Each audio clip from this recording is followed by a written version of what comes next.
Assalamualaikum warahmatullahi wabarakatuh. Nama saya Gianur Rahimatu Zahro, nomor induk mahasiswa C2010-837. Saya dari kelas manajemen A.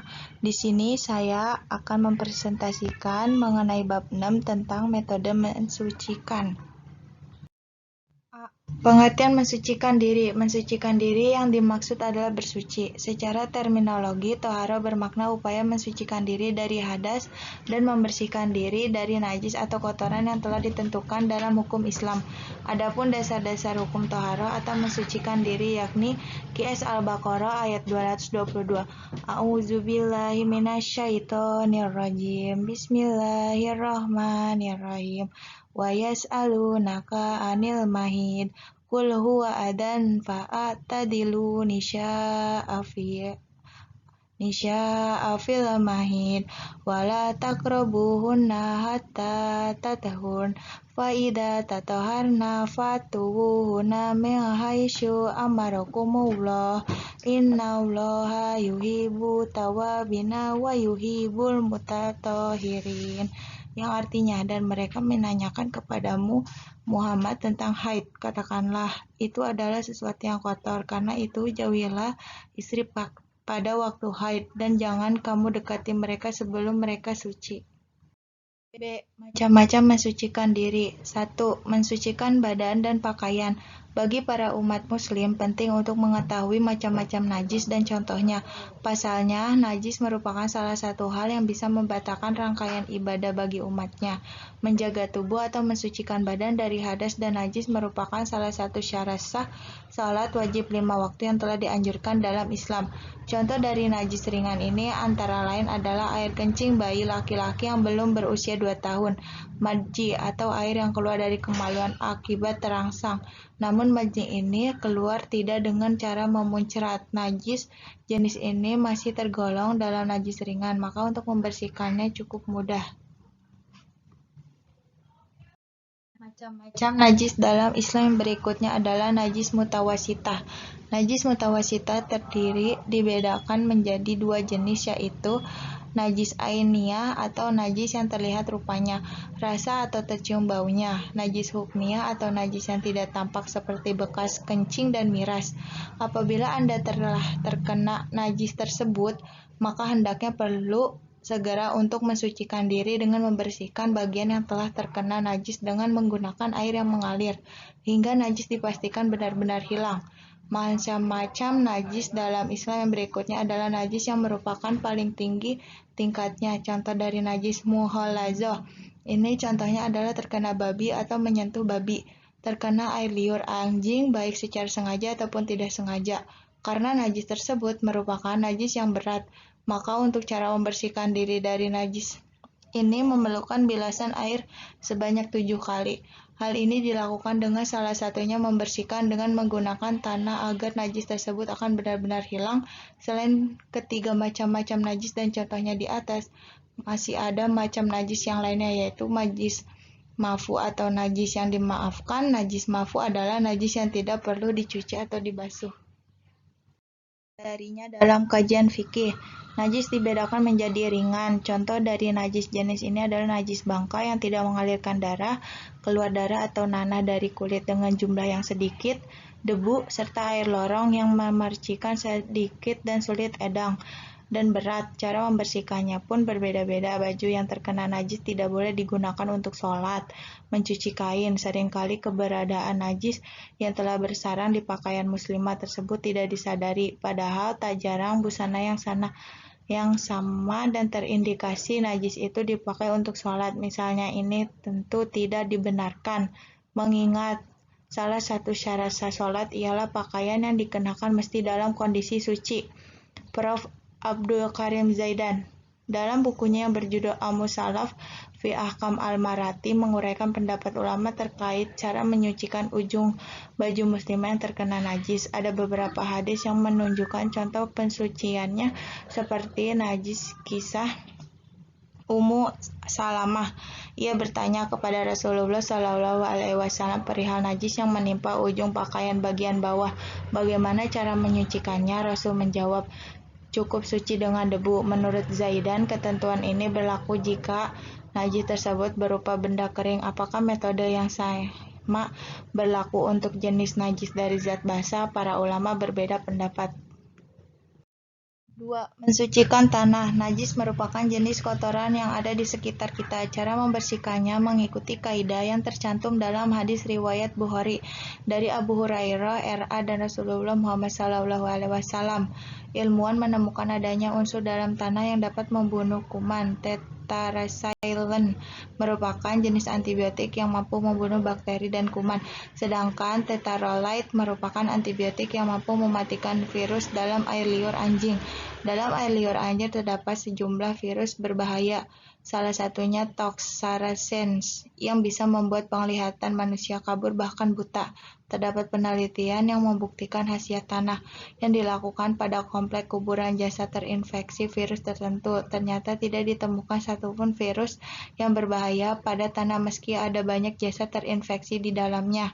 3. Menyamak kulit binatang. Menghilangkan kotoran pada kulit baik yaitu yang berbentuk cair dan basah di mana kulit itu akan rusak bisa keduanya masih ada.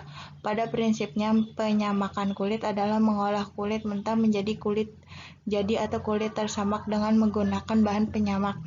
Pada proses penyamakan semua bagian kulit mentah yang bukan kolagen saja yang dapat mengadakan reaksi dengan zat penyamak kulit. Hadis Abdullah bin Abbas. Dari Abdullah bin Abbas dia berkata, saya mendengar Rasulullah SAW bersabda, apabila kulit tidak disamak maka sungguh ia telah suci. Semua kulit yang telah disamak maka kulit itu telah suci. Namun tidak berapa lama kambing itu mati jadi bangkai.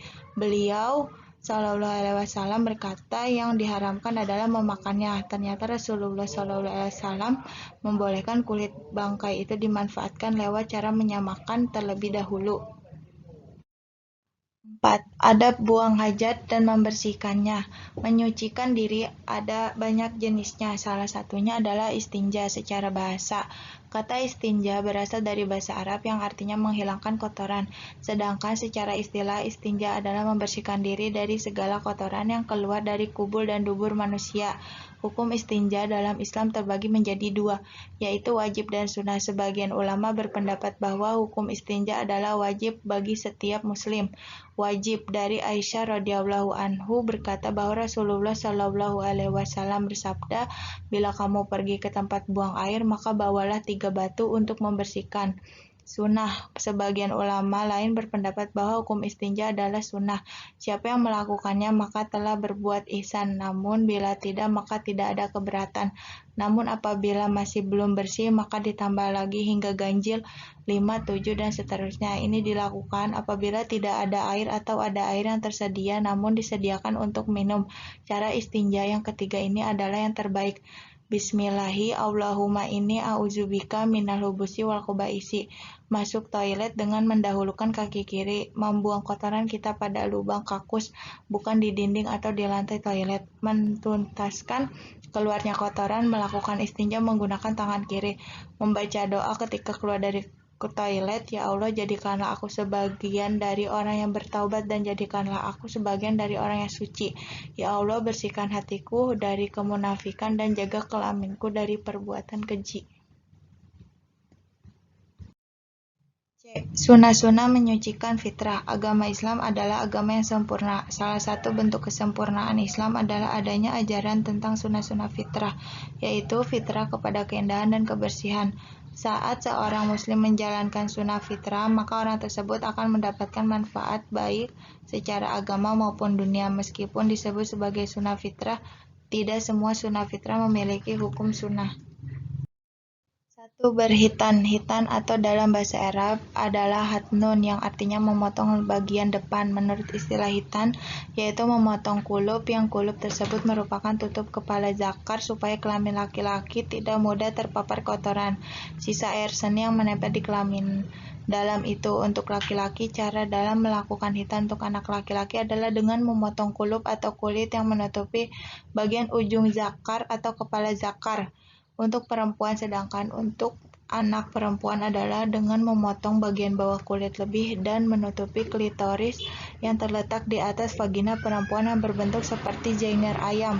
Waktu hitan, sabda dari Nabi SAW, Rasulullah melaksanakan akikah untuk Al-Hasan dan Al-Husain dan juga menghitnan mereka berdua di hari ke-7 kelahiran.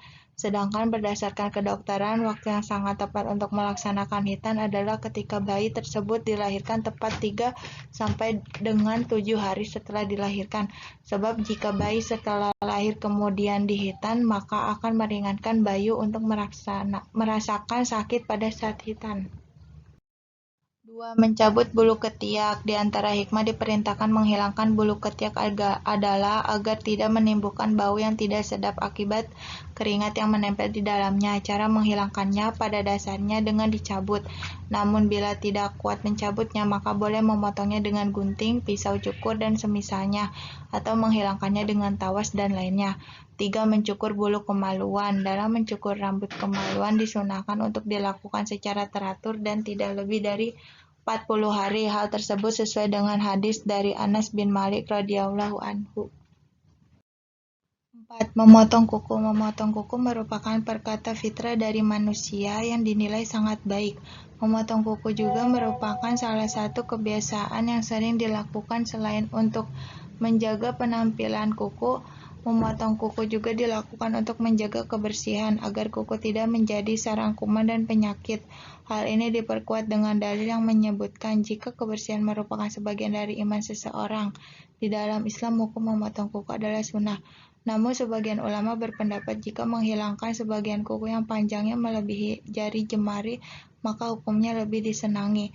Kapan waktu yang tepat untuk memotong kuku? Tidak ada dalil sahih yang menyebutkan tentang kapan waktu yang tepat untuk memotong kuku, baik itu dalam hari tertentu maupun jam tertentu. Namun dalam hadis lain Rasulullah SAW bersabda, beliau menyenangi waktu memotong kuku dan kumis adalah pada hari Jumat. Hadis ini diriwayatkan dari Abu Ja'far Al-Baqir yang merupakan hadis mursal dan masuk dalam hadis dhaif. Memanfaatkan memotong kuku. Selain hukum memotong kuku adalah sunnah, memotong kuku juga dapat menghindari dari berbagai penyakit kuku. Merupakan bagian terluar yang memiliki fungsi yang mencakup besar bagi tubuh dan aktivitas sehari-hari. Karena letak kuku berada di bagian luar jari tangan, tentu tidak menutup kemungkinan jika kuku yang tidak dirawat kebersihannya akan menjadi sarang berkembangnya sejumlah kuman dan bakteri penyebab penyakit tertentu. Selain itu, Anda juga dapat menerapkan cara hidup sehat menurut Islam. Mencukur kumis. Ketentuan mengenai mencukur kumis. Pada dasarnya tidak ada ketentuan khusus untuk mencukur kumis di hari tertentu. Namun ada ketentuan bahwa tidak boleh membiarkannya hingga lebih dari 40 hari. Rasulullah SAW memberikan batasan waktu kepada kami untuk memotong kumis, memotong kuku, mencabuti bulu ketiak, dan mencukur bulu kemaluan, agar tidak dibiarkan lebih dari 40 hari. Kapankah sebaiknya memotong kumis yang baik? Ada ulama yang berpendapat bahwa mencukur kumis sebaiknya dilakukan di hari Jumat. 6. Memanjangkan jenggot. Jenggot adalah rambut yang tumbuh pada bagian dagu. Biasanya jenggot tumbuh pada usia-usia setelah balik atau puber. Ada beberapa dalil mengenai jenggot yang terbukti kesahihannya dan diakui kebenarannya, berkata bahwa Rasulullah SAW bersabda, berbedalah dengan orang-orang musyrik, bahwa Rasulullah SAW dari Nabi Muhammad SAW berkata bahwa Rasulullah SAW Rambut berfungsi menjaga kepala seseorang dari terik matahari. Juga yang tak kalah penting adalah memperendah penampilan dan meningkatkan kepercayaan diri seseorang. Gaya-gaya tersebut berkembang di tengah masyarakat, biasanya diawali salah satu dari trendsetter yang menjadi panutan. Kedua arah Rasulullah SAW menyisir rambut adalah dari kiri ke kanan. Diriwayatkan dari Aisyah radhiyallahu anhu, beliau mengatakan Rasulullah SAW senang mendahulukan sisi kanan daripada sisi kiri. Ketiga, diriwayatkan dari Abdullah bin Muhalaf dan dari Humaid bin Abdurrahman, sesungguhnya Nabi SAW menata rambutnya 2 hari sekali. 8. Membiarkan uban. Uban merupakan rambut yang berubah warna menjadi abu-abu atau putih seiring bertambahnya usia. Hukum mencabut uban dan dampaknya pada kesehatan. Uban merupakan rambut berwarna putih yang biasanya tumbuh pada orang-orang berusia lanjut. Namun beberapa orang memiliki kemungkinan tumbuh uban pada usia muda. Hal ini berkaitan dengan tingkat melamin pada folikel rambut yang dapat berubah seiring berjalannya waktu. Terdapat banyak faktor yang menyebabkan munculnya uban, seperti faktor usia genetik hingga kondisi kesehatan rambut. Islam sendiri memandang uban sebagai sebuah peringatan terhadap usia yang sudah tidak muda lagi, sehingga bisa lebih giat dalam beribadah dan beramal, hingga juga melarang seorang muslim untuk mencabut ubannya. Hal ini seperti yang dijelaskan dari H.R. Ibnu Hibban. 9. Mengecat rambut atau mewarnai rambut. Dari hadis tersebut sudah sangat jelas bahwa Rasulullah SAW membolehkan mewarnai rambut asalkan tidak warna hitam. Perlu diketahui bahwa terdapat ancaman untuk orang yang mewarnai rambut ataupun uban dengan warna hitam. 10. Memakai wewangian atau parfum. Seseorang yang memakai parfum akan mendapat pahala berupa diampuni dosa-dosanya.